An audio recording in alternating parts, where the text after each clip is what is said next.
welcome to a special episode of the Digital Days Gaming Podcast. This is hopefully going to be a new monthly feature.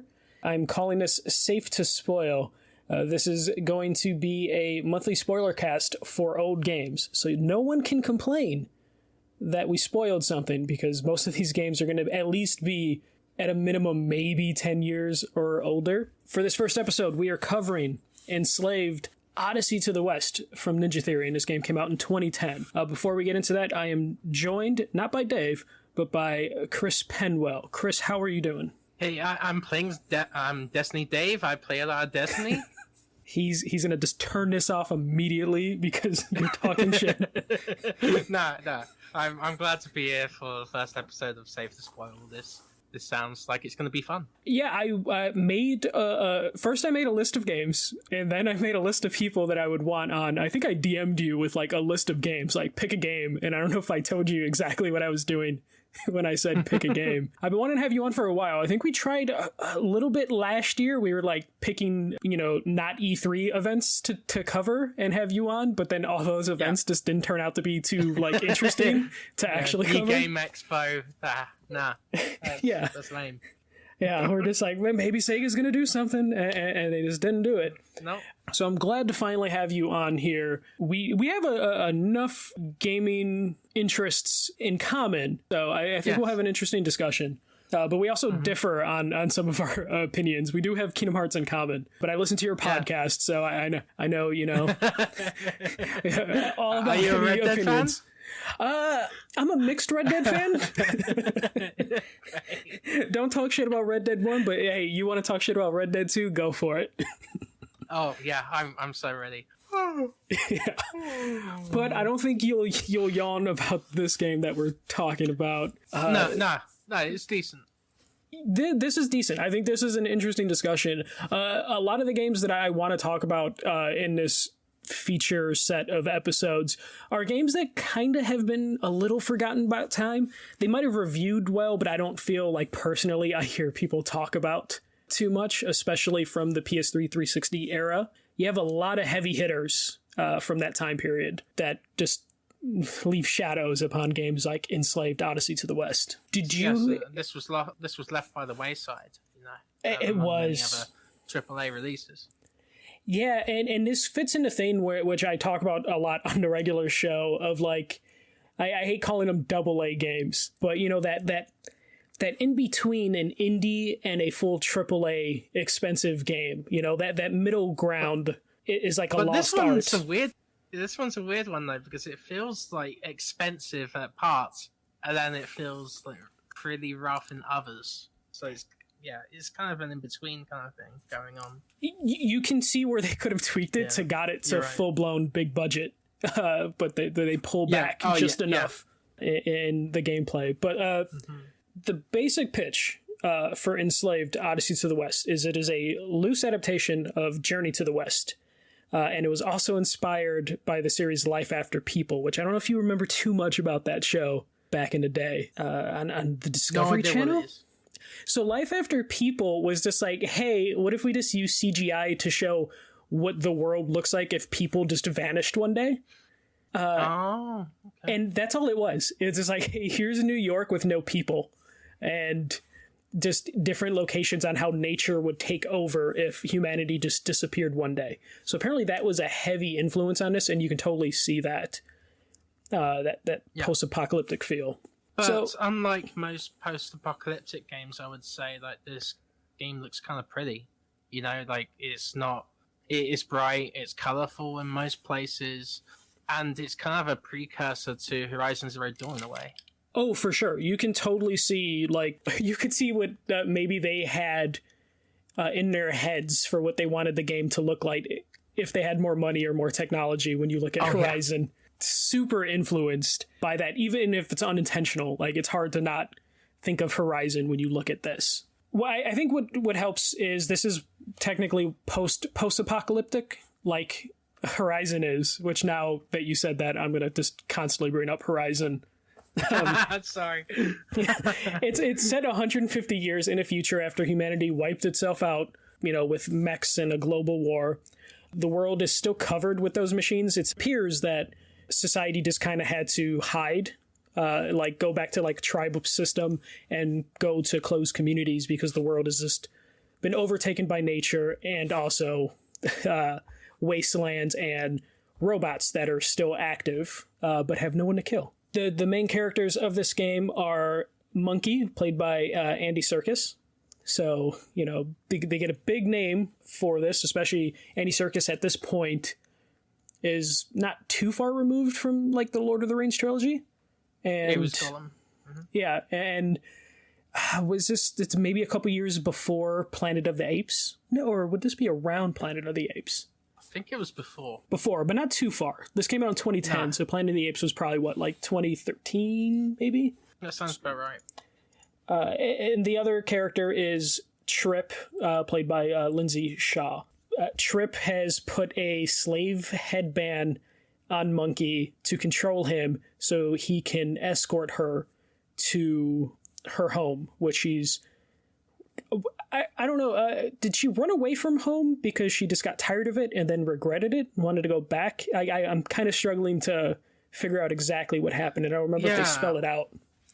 I don't think they ever spelled it out. I think the father meant she was imprisoned or something like that, and then he wanted to say goodbye, you know, for a message because he knew he was gonna die. But I don't know. Yeah, it was kind of vague.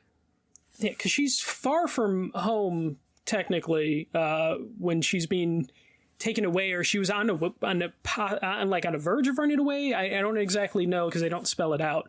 But the game takes place in the beginning in New York City. Yeah, you crash land in New York, and it's the journey from New York, Odyssey to the west, going from New York westward to get to your home. So that's the premise of the game. We should go in a little bit of a background in terms of the developer. So this is Ninja Theory, published by Bandai Namco, and it came out in October 2010. Chris, were you familiar with Ninja Theory as a developer? Were you a Heavenly Sword fan, which was their previous game? I vaguely knew about Heavenly Sword. I think I played the demo at some point, but it didn't grab me. So I never picked it up and played it. Maybe that's another episode we could do for safe to spoil. Enslaved was something I bought, I tried, and I was confused by it, by like a bugged out boss battle or something, and I never got through that. So that's my history with Enslaved. Before this, Ninja Theory, I didn't know them. I didn't know the developer until DMC Devil May Cry came out. And I love that game. Screw the haters. That game's great. It's a good game. People got too caught up in the fact that their emo boy had a new hairdo. I agree. That is a good game. I actually like Ninja Theory's all their games. Continue. Sorry. But Ninja Theory. I haven't played too many of their games. Hellblade was something that I had struggles playing, so I stopped playing that. But I do see how valuable they are to the gaming community and Microsoft especially. Especially now, yeah. So my experiences was I was a big fan of Heavenly Sword. That was the first game I bought when I got my PS3.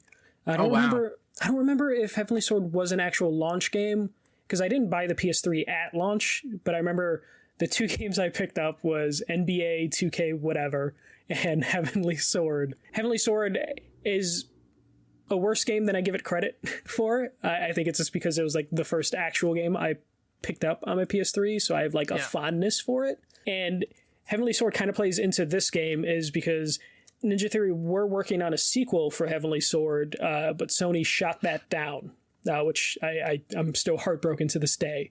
It's just another Sony IP that's just like in the graveyard. Which is another story. I feel like people say I'm too negative on Sony now, even though I'm a Sony fanboy. But I just want PlayStation to give their IP to indie studios. Just let others make your games. Yeah. You know, that's something that Sega's been doing recently. and I think that's really done well for them with the Monster Boy series, with Sonic, technically. Shenmue, kind of, in a way. Yeah, Sonic, technically. Streets of Rage 4 was amazing. Yeah, they've been doing really well with that, and I hope PlayStation takes that into account. Yeah, but unfortunately, Microsoft owns them now, so we'll have to give someone else Heavenly Sword 2. But I also played DMC. I never finished DMC, which is a game I actually wouldn't mind going back to, because it was like on the PS4, so with the powers of backwards compatibility, I could get a good experience out of that. And then they, as a studio, kind of got a little lost. Not lost, they were just doing work for work's sake before they were acquired by Microsoft. Disney Infinity 3.0 is in their credits, because I think they did combat for that. Yeah, they did combat for the Marvel experience in that game. It was like a Marvel fighting game within Disney Infinity, and it was okay, actually. It was like Power Stone. Yeah, busy development studio, doing all sorts of different work. So this was like their big proving point of like, hey, can we do this on our own? And they proved they kind of can do it on their own. Especially Heavenly Sword showed that they do have like a knack for motion capture and writing, but struggled gameplay wise. And we'll get into gameplay right now. Gameplay wise, this, I wouldn't say struggled, but it's very, Chris, what's a nice word to put on it? You're a better writer than me. So Mixed. Okay. Yeah. It's mixed. It's definitely of an era when you go back to it. It's a third-person action-adventure game with platforming that I don't even kind of consider platforming. It's not platforming. You are platforming, but it's really basic Uncharted platforming. It's guided. Yeah, it's guided. I would say, though, it's a bit more nuanced towards the end of the game, where there's fire involved. There's all sorts of like contraptions in your way that you have to avoid, like while you're jumping through it, you know, so you have to time your jumps correctly, which is more nuanced than what Uncharted offers, I think. Yeah, it basically takes the glowy bits of Uncharted, where it's like you can only jump to the parts that are highlighted, but you're right, they do add a little bit of depth. I got killed a couple times trying to jump through some spinning gears on like the windmill. But it never I hate that windmill section, by the way. That windmill section is bullshit. I hate that. I fucking hate it. Sorry, can I swear? Yeah, you can swear. You can fucking swear. Okay. It's cool. Fuck, man. Like, there are sections of platforming in this game where, not that it's difficult, but sometimes I'm just like, God damn it, let me just do... like, I did that one. Like, the wind... Oh, man. Pisses me off sometimes, but I like this game. But some of it is just awkward. Okay. You control Monkey. This is basically a giant escort mission. As Monkey, you do all the platforming, and you have to protect Trip. Though she's pretty capable, like, at least in my playthrough, she didn't die on me, ever. I don't know about you. Yeah. You had issues with AI, She died once, I think. But I had issues with her, especially during that windmill section, and... yeah, like for me with Trip, she was one of those characters in that kind of like era where she's female and she's kind of like the damsel in distress. You're always picking her up, you're throwing her around. She's like, help me, Monkey. You know, she's always saying stuff like that. And I wish she was able to fight herself. I think she'd be awesome because she seems like a badass, like inside, you know. But it's not really coming out, you know. Yeah, like, and it's weird because they show instances like early on where she gets caught and she just shocks the enemy, and Monkey asks her what happened, and she doesn't really say exactly what happened, but I when it happened early on, I'm like, cool, I don't have to worry about her too much. But then there's other instances where enemies near her and she freaks the fuck out. Yeah.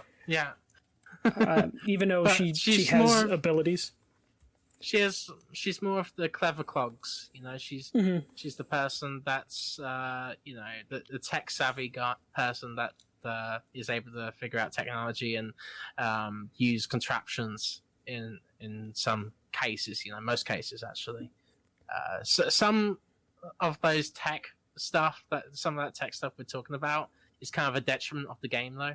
But we'll talk about that later.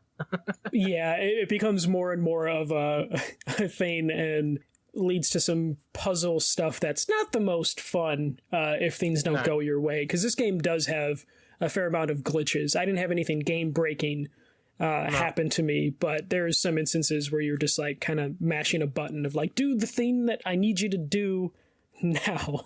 It doesn't always come through. This being an action-adventure game, Monkey does have melee combat with a staff that you can upgrade, and his staff can shoot, stun, and just regular like fire. Works well enough. Nothing too crazy with this. There is an upgrade system that is just literally collect the glowy bits, which is another super of this era of video games. Yeah, it doesn't have any context. It's just there.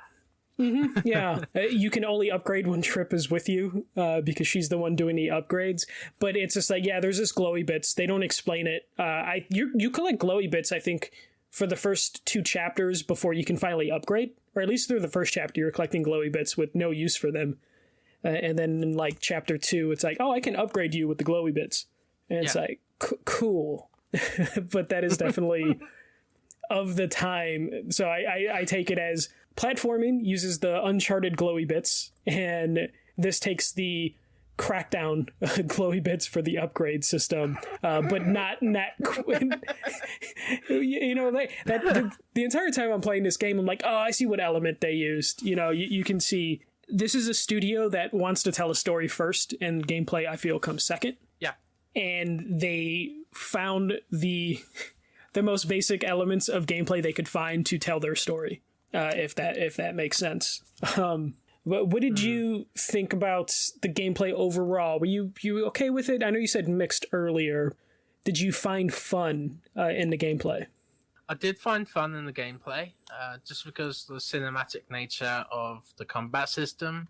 Like, I love when I'm fighting to feel cool, and there's a bunch of parts where the camera is like really close to the action, like it zooms in, and then you can see like that visceral kind of like striking of the staff towards the robots, and as he's striking the robots and their kaput, like their parts just fly everywhere, and Monkey's face in one instance just like goes through the metal with like this roaring face, and it's the best. It's awesome. My favorite one is when he gets on the mechs on their shoulders, and then he pulls the wires up and just pulls their arms through their shoulders. So cool. It's so great.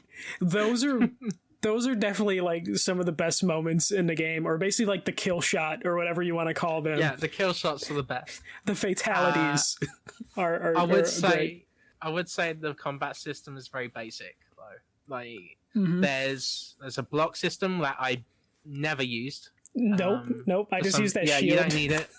I just use the shield to my advantage. But also there's like the staff that could fire like stun kind of shots, and also can fire like with blasting shots as well that do damage. There's like a wide attack that can take out enemies like around you. And then there's like the general combo that you find in most action games, where it's like quick attack, then a heavy. Which I honestly just spammed quick attack and heavy. Like you can upgrade yourself to get better abilities, but again, it's not super deep. Like each section of your character has a couple things you can add to it. But I was actually fine just putting all my points into the health and shield, and then I think I just walked around with the most basic of staff. I may have put some more into having more ammo for the staff, because you kind of have to engage with the shooting at certain points. It just makes your life easier to get around things. Because I did pretty much the opposite. I focused on the attacks, the brute strength, and I chose like all the different special moves you could pick. and yeah, they're fucking awesome. Like how they look on screen. But they only come like every once in a while, like Kratos, I guess. With special Yeah. moves. Yeah, I for when I play games like this, I just like, you know what, give me the maximum amount of health. I never want to see a death screen from my failure outside of platforming bullshit, which I think I died twice in this game, and it was because platforming stuff, like he stuck to the wall too much, or I wanted him to jump up and he jumped to the side for some reason. Oh, can we talk about like some of the boss battles? Yeah, let's talk about the boss battles now. Let's just talk about stuff in the boss general. battles, the boss battles were neat, most of them.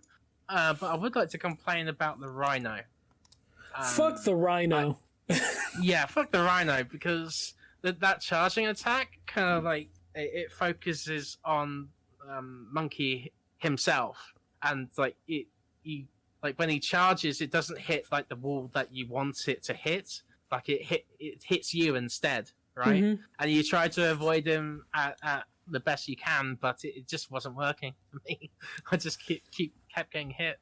Yeah, no, the we're talking about the one actual Rhino, the one that they Pigsy calls a Rhino, right? Yeah, the Hand of Destiny boss. Yeah, that one sucks so bad because I didn't know you could use. So there's an ability you have in this game called like the Cloud, which is this a hoverboard that you have, though it only works in certain areas. I love that when Trip's like, why? He was like, I don't know. Which just felt like the most video game thing, because you can only use it in like 3 missions, and it's very useful. If you could use it in a whole game, you would burn through this game so fast. It's actually funny how they explain it in the game. It was like, in some sections, there's enough voltage in the area for the Cloud to work. Mm-hmm. It's so funny. But he's still, when is asked how it like actually works, he's just like, I don't know. I can't carry you though. Like, only I could be honest. But yeah, that Rhino sucked, and I didn't know you can use the Cloud like halfway through that Rhino battle. I was running, and his run is not very fast. So no, it's not. I didn't know I could use the Cloud until like halfway through, and I'm just like, oh my god, I could have finished this 5 minutes earlier if I knew I could use the Cloud. Even though it popped up at a certain point. I don't know if I got a delayed pop up, but it didn't tell me. And so I was like halfway through the Rhino's health. That's like R3 or whatever to activate the cloud. And I'm like, what? I could do that here? Because there was no charge stations or whatever in that area. So. And then I thought the dog boss battle was cool at first, like towards the first half. Mm-hmm. And then when you fight the dog in the second half in the village, it's it's kind of comical because you're given all these stunning kind of shots to take him down. And like once you fire one stun shot, he's completely immobilized, right? So I had like 15 stun shots, and I just kept hitting him until he died. So it was very anticlimactic. They fill that area with ammo. Yeah, they do. You kind of feel bad for the dog at a certain point, because you're just like, oh, you're screwed now. You followed me from New York. You're fucked now. I don't think it's the same one. To me, in my headcanon, it's the same one, because I felt like they just kept bringing out the dog. So I'm just like, is this the same dog? You know what? I'm going to go with it's the same dog. He's out for revenge. Even though he totally isn't, because they don't tell us exactly where they are, but they are super far away from New York, because there's some weird, just like throwaway motorcycle scenes where they're just on a motorcycle and there's some dialogue and you're just like, okay. I thought that was like when we saw the motorcycle scene, we kind of started seeing the chemistry between the two. Yeah, there's good dialogue in there, but it just felt like there was probably more that they wanted to do, but then they're just like, let's just throw them on a bike. You can't put that in the game. Yeah. It's like longing to be an open world game. You know what I mean? Like for sure. Yeah. It definitely feels like budget reasons or why they just like put those motorcycle sections in there. But because they're good storytellers. And they're kind of ugly as well. They are, because it's just, it's post-apocalyptic. There's just open fields, and it's just, I don't want to say Road to Redemption style or like the motorcycle scenes or Retribution, whatever that game was called. they're like very basic motorcycle scenes. Do you want to talk a little bit about like the New York section, which covers the first 5 chapters about just exploring New York, because that's where you land. And I think this is probably when the game looks the most beautiful. Yeah. Is just seeing nature taking over New York. Do you have any thoughts on that? Yeah, it's gorgeous. I think this is the part of the game that has the most context as to what's happened to the prior world. I love that theater scene, that montage, I guess, where a hollow kind of like, a holographic kind of like play starts in the stage, so and the dog cool. is distracted by it, and then you go up to the rafters, and you have to platform around them, go from different sections of the map to establish like connections. It's hard to explain exactly, so maybe you can do a better job. Sorry.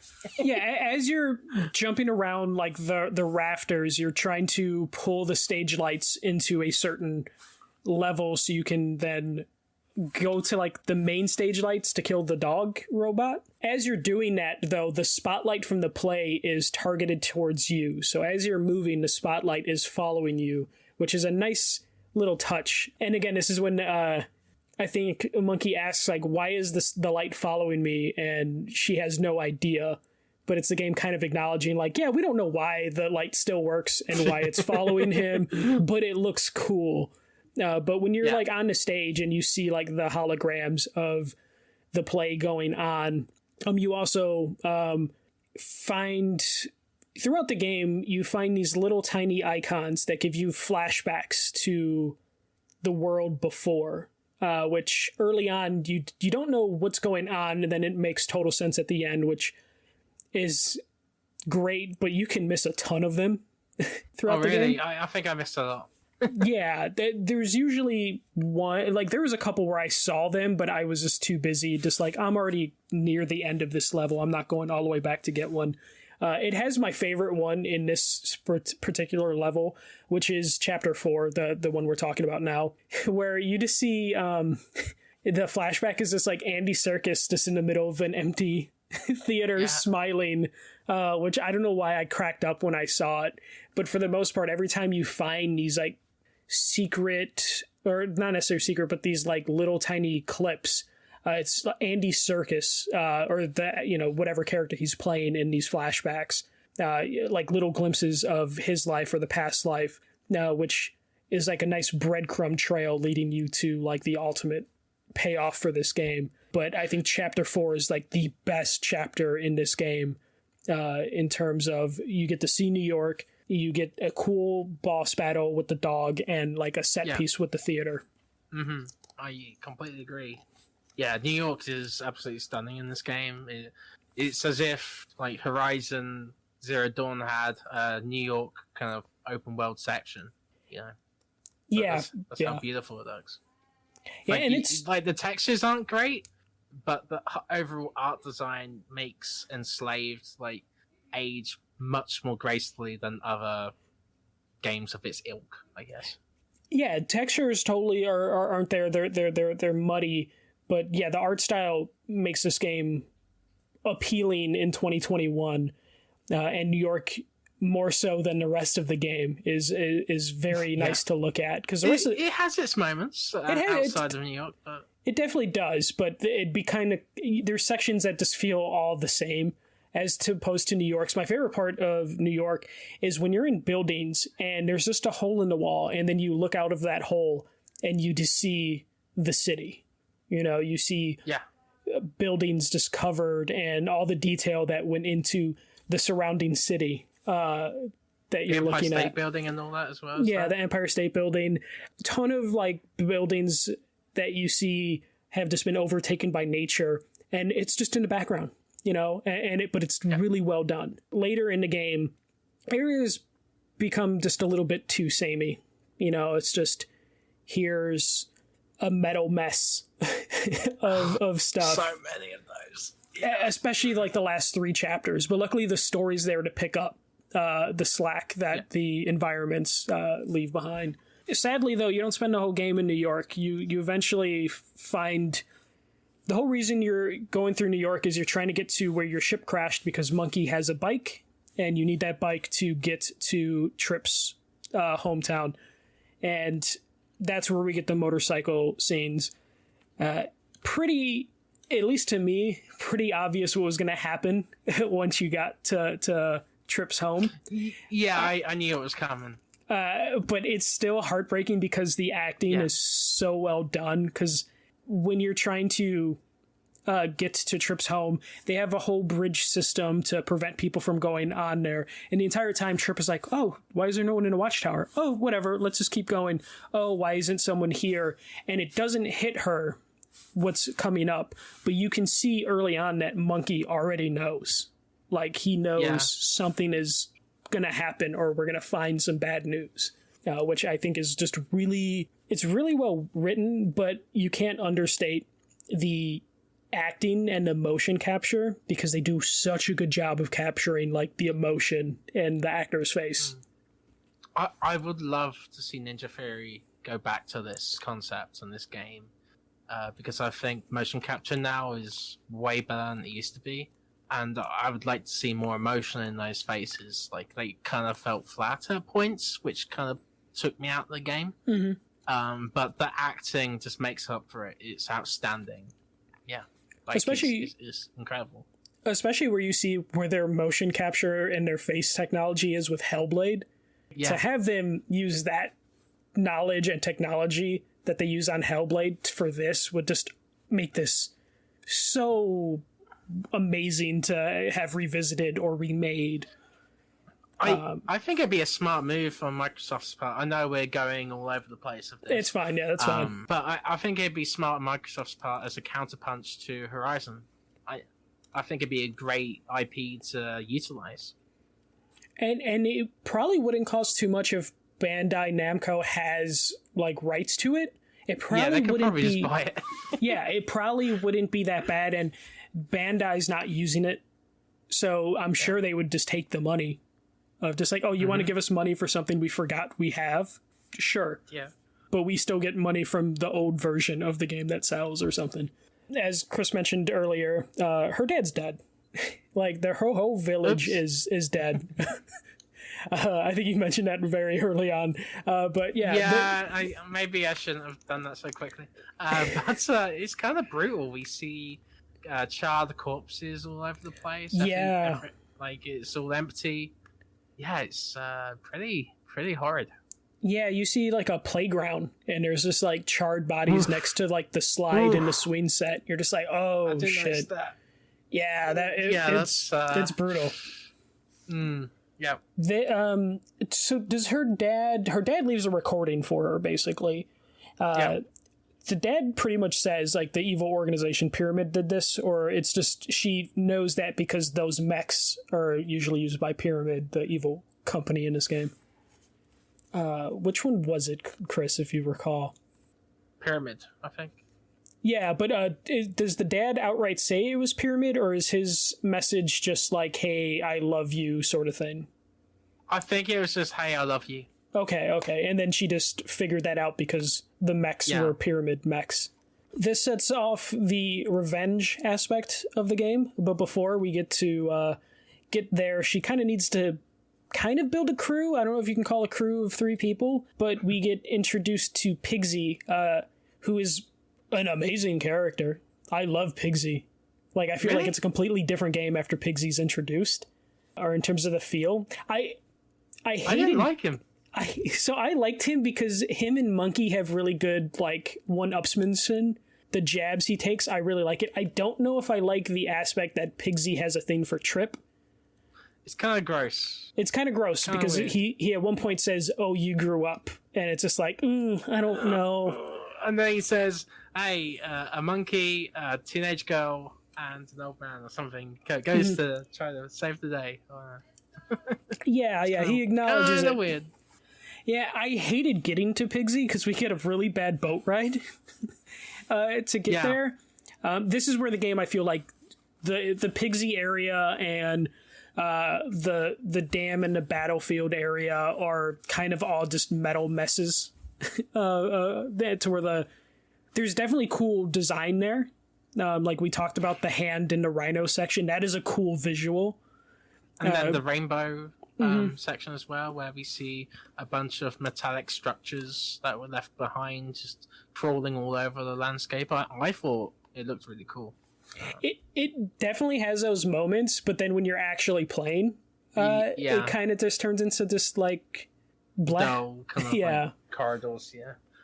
Yeah, but the boat ride to get to Pigsy, because they build up to Pigsy to where you just see like Pigsy, I guess, has a lot of time where he's just painting his logo everywhere, and you're getting there, and you have to get on a boat at one point, and even though I'm playing this on the Series X, and the Series X usually can handle keeping frame rate steady, the boat ride was super choppy for me. Seriously? Yeah, it was not a good time. I hated that boat ride.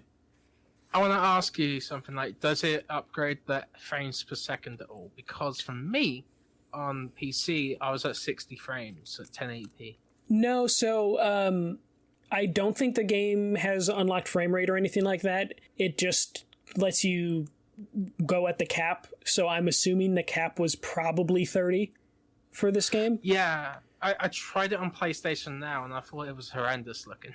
Oh, no, it was bad. I played this originally on the PS3, never finished it, and I think I stopped because the PS3 one was just terrible. This game does get improved by the Series X in terms of like, hey, it's going to hit that 30 frame rate pretty consistently, but for some reason that boat ride, even though it's really slow and there's not a lot going on, the game was like chugging and skipping. That's weird. Yeah, I don't know why, but I know the Series X backwards compatibility isn't the most perfect solution for some of the stuff. HDR in it? It was fine. The auto HDR, I didn't notice it too much. You notice because the Series X, I know it applies HDR to old games, but it doesn't oversaturate things too much to where it's like super noticeable. It works better in bright areas, and I think that's why I enjoyed New York more than when we get to the second half of the game and it's really dark. I don't know if the auto HDR for backwards compatible games is the best for dark situations as it is for like brighter scenes. Or at least that I'm no digital foundry, but like for my eyes, it always seems like the auto HDR does better for bright scenes as opposed to dark. Why didn't you? So is Pigsy's creepiness why you didn't like him? He's kind of creepy, but also his sense of humor was very crude. I don't know. Most of the jokes he made didn't land with me. I just really enjoyed his race with Monkey to the top. That was a good moment. That was cute, and then him just being cheating his way to the top. I like that moment. He does try and kill Monkey at one point with the rhino, which was pretty shit. I enjoyed my time with that character. What I like about his character the most is that he opens up Monkey in a way. Like, he makes him less of like this, I'm this big buff guy who has no personality whatsoever, and we see a bit more of like some like mischievous kind of like elements. We do. And him just, at one point Pigsy just talks about how he smells, and I wouldn't say Monkey's self-conscious, but after that he totally sniffs his arm just to be like, do I smell? And then they add on to that through Trip, like that's a metal kind of container where it's all dark. Yeah, and then she goes like, something smells here. I don't know what it is. Yeah, they get into Monkey's head just a little bit. Yeah. I'm glad though. I mean, Pigsy kind of pushes the whole like, hey, there's something between Monkey and Trip, and I'm kind of glad the game doesn't fully explore that.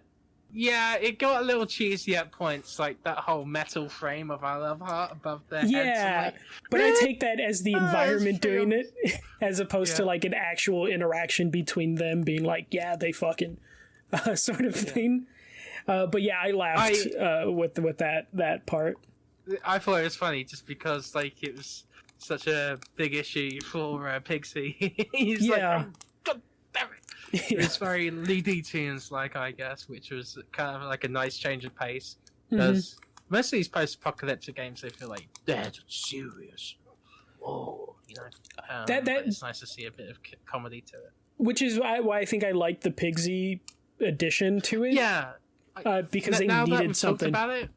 I agree. I don't like the character personally, but I like the dynamic he adds to the characters, because Trip and Monkey, they're pretty reserved with each other. And I don't see them breaking down their barriers without Pigsy's involvement. Yeah.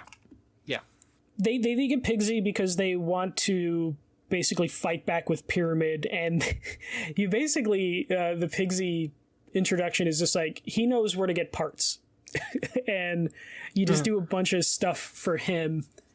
And this is, I think, where we run into like, it kind of almost ran into issues in terms of just the whole like telling Trip like, okay, let me make this bridge for you, and then please go cross that bridge. And there's a couple times where like I move a bridge and I'm like, please go, and she doesn't. So then I put the bridge back, and then I put it back, and I'm like, please go, and then she does. Oh, you had issues with that? Okay. Just twice in that the one section with Pigsy where we have the rotating bridge, like right before she almost gets attacked, and then you have to bail her out, if you remember that section. There was just a couple times where she stuck. I didn't have any of the glitches that you had. I highly recommend checking. Like, I think you put a Twitch highlight, right? Of yeah, what happened was like, yeah. So we were walking down like this narrow path. There were no guardrails or anything. So her AI just like ran and slipped off. So her model fell way below the water, like beneath the surface, and I could see like her character like flailing in the water, and I'm just looking down like, what the hell is going on?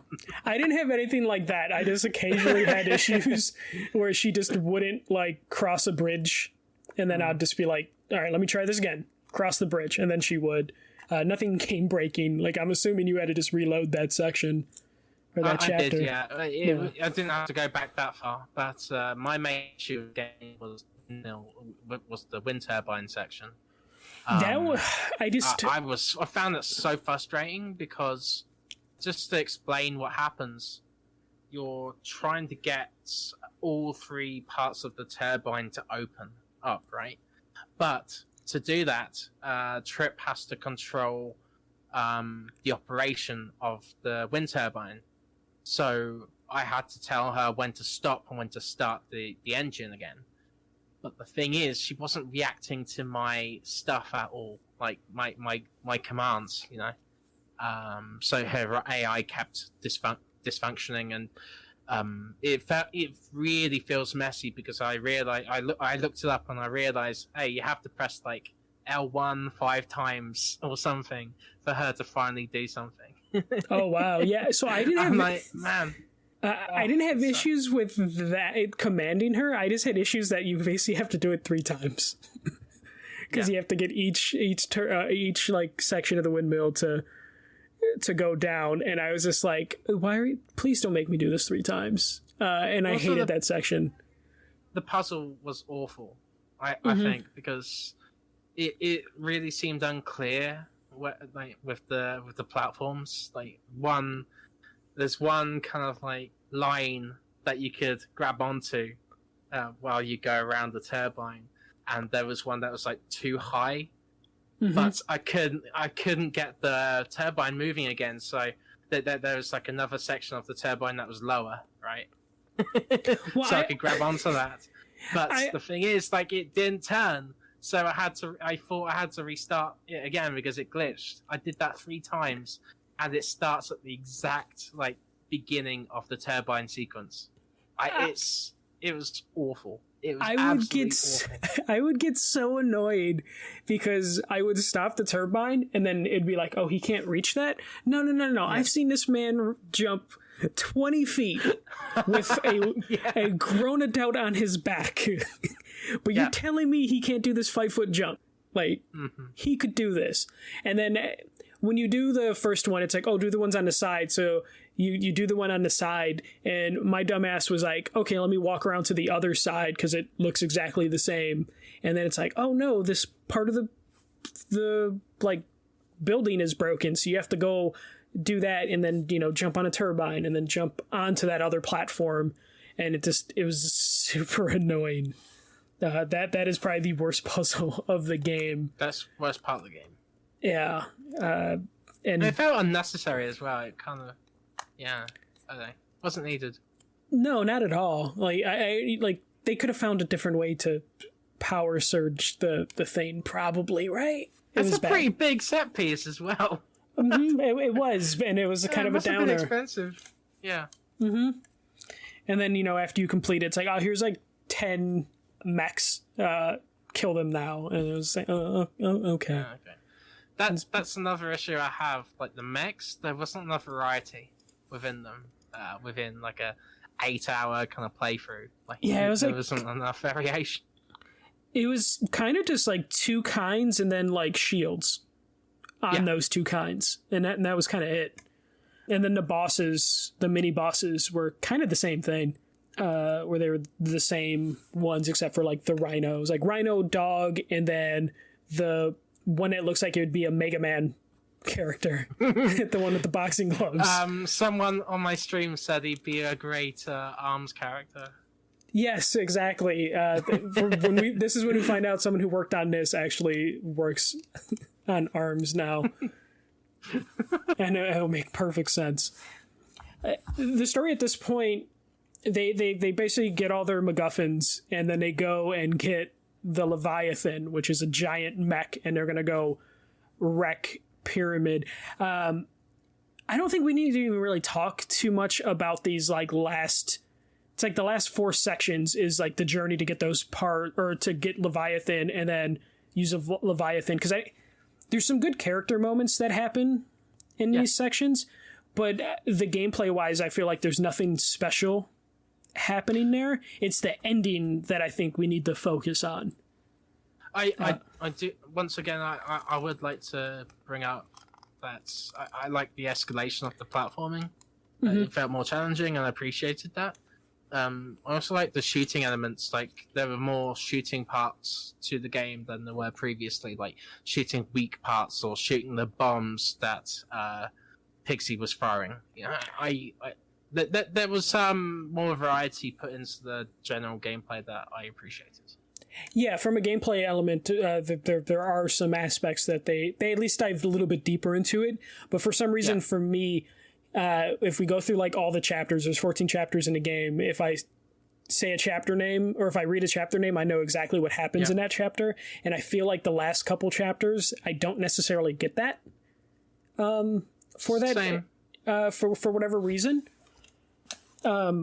Especially like story wise, it's like they need to get the Leviathan, and then they need to use the Leviathan to, get to the end game to mess up Pyramid. We do get the story beat of Pigsy's sacrifice, which why they have the Leviathan. It was the Leviathan, right? Because I've said Leviathan so many times. I don't want to be wrong. Yes. They have that, but then they find out there's other mechs protecting the Pyramid, and the only way to take them out is to self-destruct the Leviathan, and Pigsy's willing to sacrifice himself. I'm curious, since you weren't a big fan of Pigsy in the moment, did that give you any sort of emotional reaction or feelings when he sacrificed himself? Because I've seen that plot point in many movies already. Like, oh god, like I saw it in Star Wars. Yeah, there's a lot of elements like that. Of self-sacrifices and the countdown's going down. Yeah, it felt like they could have spent more time somehow with the character, because I feel like the countdown kind of just happens, so I don't feel like it's even utilized that well for his sacrifice. I think I was confused though, because I know there's DLC like Pigsy DLC, which I didn't play. Prequel. Yeah, it has to be a prequel. It's like Pigsy's Perfect 10. Yeah. So when I saw him die, I was kind of surprised, but at the same time, it didn't hit me emotionally because I was more invested in Trippin' Monkeys reaction to it, but I feel like their reaction, they didn't linger long enough on it. I almost felt like the game was in that movie thing where, you know, like an action movie will build up to the final scene, but the final scene's only a couple minutes long, and I felt that in this. But let's talk about this fucking ending, this kind of batshit ending. Batshit crazy. Can you take it away? Like, I want to hear you. Oh boy. Break this ending down, because I feel like I've talked too much. So. Oh god. All right. This ending has you entering the pyramid, which is a literal pyramid, by the way. It's a literal pyramid, by the way. Yes. It's very tripped out and wacky and white. It kind of reminds me of like Assassin's Creed and Abstergo, where there are a bunch of humans like trapped in I don't know, dreamlike spaces like the Animus. And you meet Andy Serkis, like not the actual actor, but like the human that he's playing, and they're confronted by him. FMV, by the way. FMV, right, yes. Like full motion video. This is like Andy Serkis, like. But I thought that was better because it like, was. I liked wasn't it. Physically there. Like it felt like an ethereal kind of person, you know, that they were talking to, like a Wizard of Oz kind of thing. And then, yeah, like he says, "I'm doing this is an arc. This is to save humanity. They're not slaves. They're not slaves." Yeah, and he explains this to Trip and Monkey. Monkey puts on a mask, sees what he has in store for humanity and what his dreams are. And then, as he's looking at this, and Trip's kind of freaked out by it, she thinks, "Oh God, he's getting messed up by this mask." She kills whoever the Andy Serkis character is by ripping out his cords, or like life support, the wires, basically. Support that was into him, right? I thought it was a very effective ending. It was very shocking. I didn't expect it. It was absolutely nuts, and I wanted to see the effects of this decision that Trip made.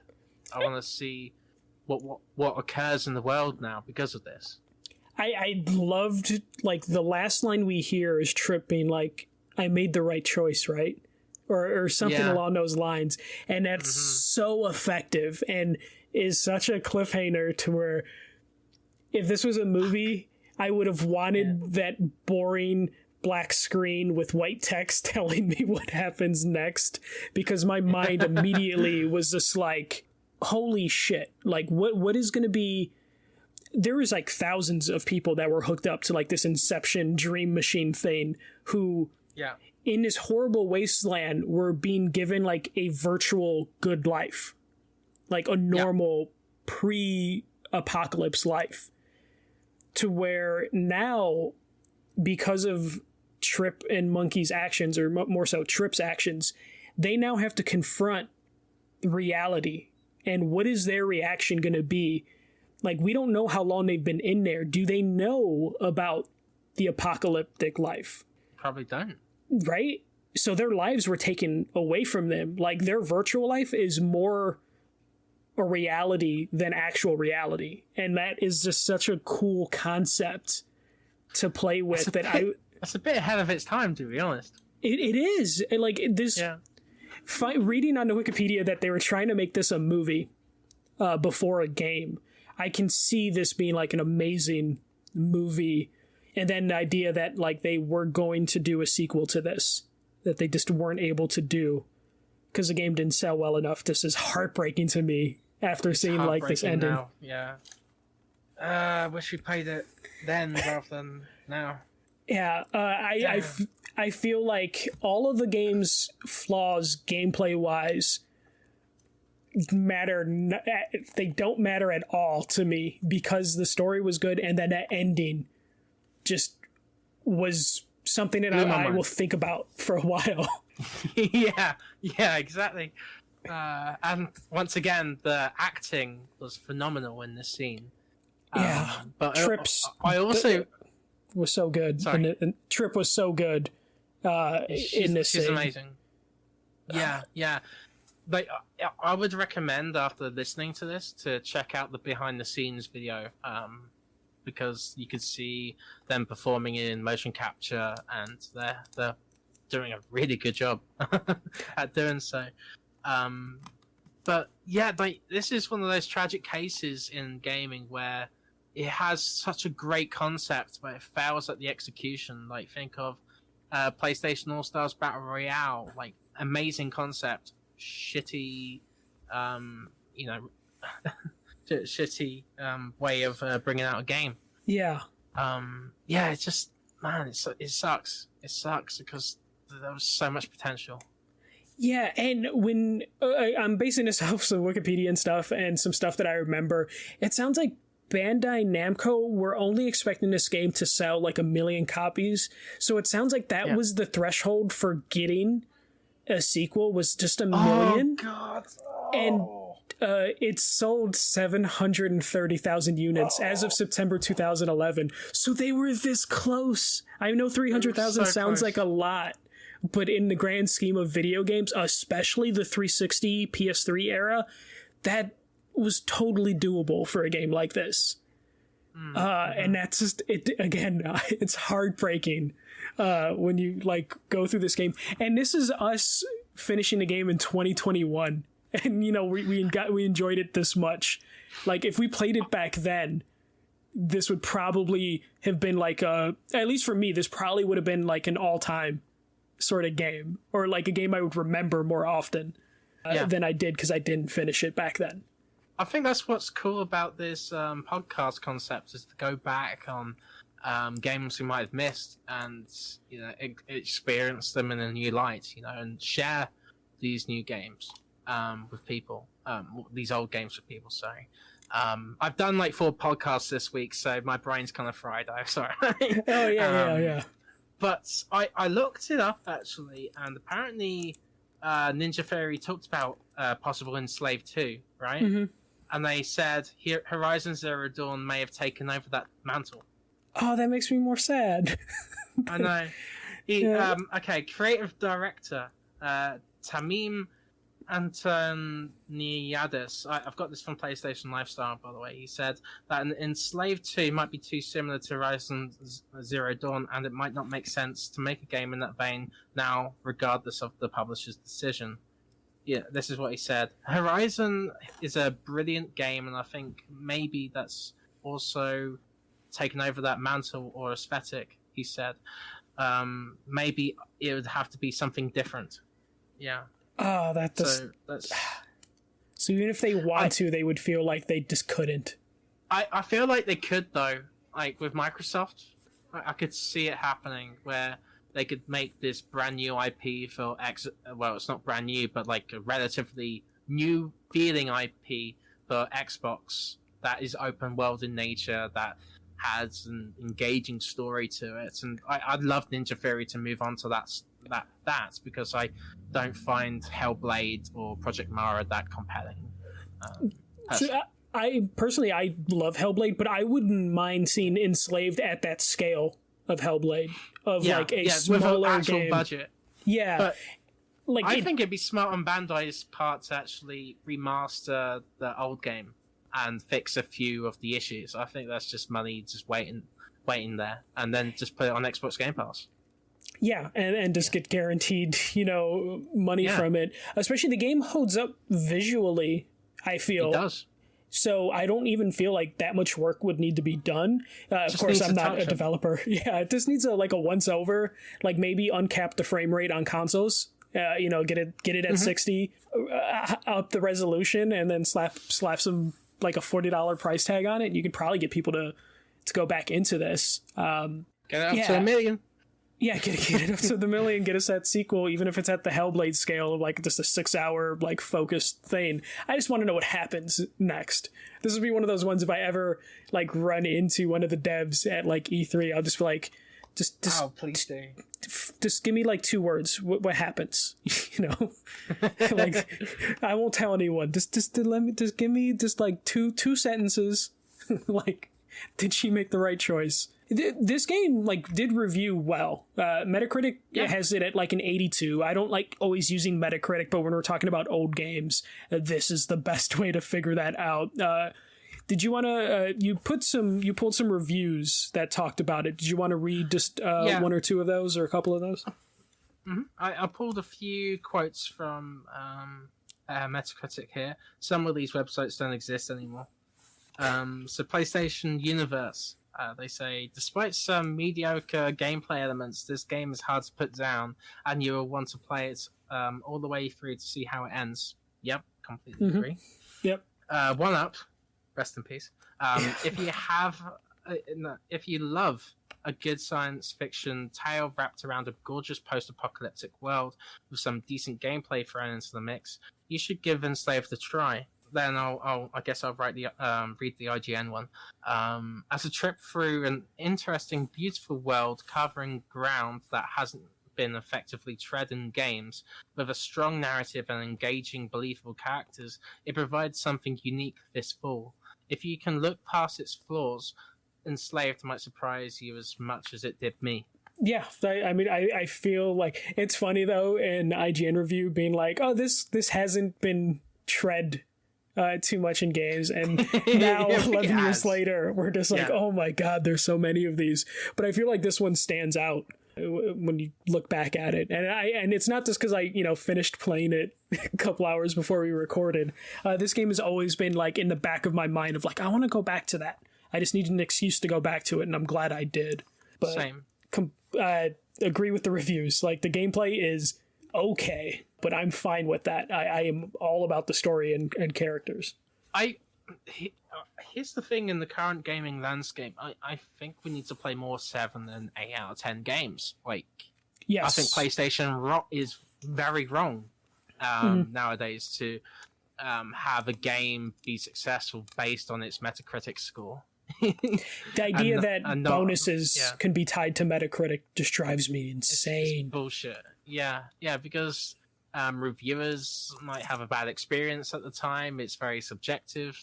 It's not something that you could categorically say, oh god, this game is amazing, or man, this game is crap. You literally have reviewers that their gimmick is they just don't like games. It's really... Yeah. It's really messed up to judge anything off a Metacritic. And I agree with you.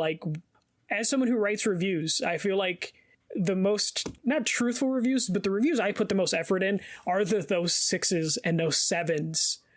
Because those are so hard to write. And I feel like on a scale of 1 to 10, most websites don't use the full scale. They use half the scale. 5 is garbage and 10 is perfect, and that's just 5 through 10. No one's really giving games 2s and 3s. That changes the whole scale completely. So if 5 is your lowest score on a scale, then people aren't going to try a 7, if that makes any sense. And I think that's a problem with reviews, and why games like this, where it's just it reviewed 70s and 80s, and people probably were like, oh, that's too low, it's not a perfect 10, and that's a shame. You should accept the flaws, because there's a lot of good parts to this game that are very entertaining, and there's stuff here that's of merit, some worthwhile art in this game that people just missed out on.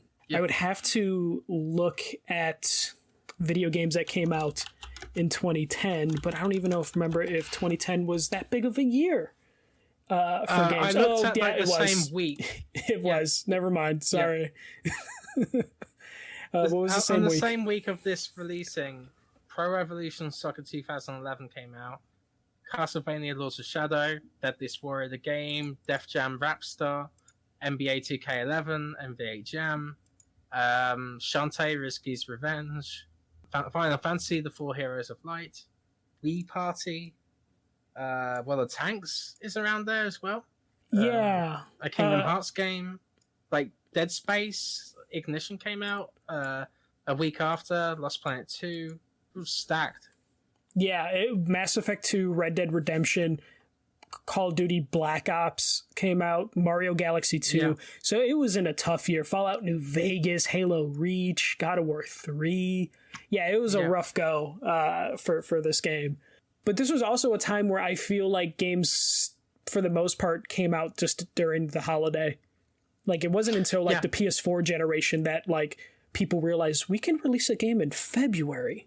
You know, like, they didn't know, like, a summer game could do well. I feel like whenever Arkham Knight came out, which I think was before this, but I feel like it wasn't until maybe this or like around this game's release that people were like, oh, summer games work. And then years later, people were like, spring games are a thing that can happen.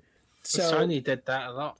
Yeah, that's basically Sony's system now. We will have a spring game and a holiday game and like a summer game. They go by the seasons. But yeah, I mean, Ninja Theory, it worked out for them. They're now, after they went on their journey and they made a Hellblade, which I think was great.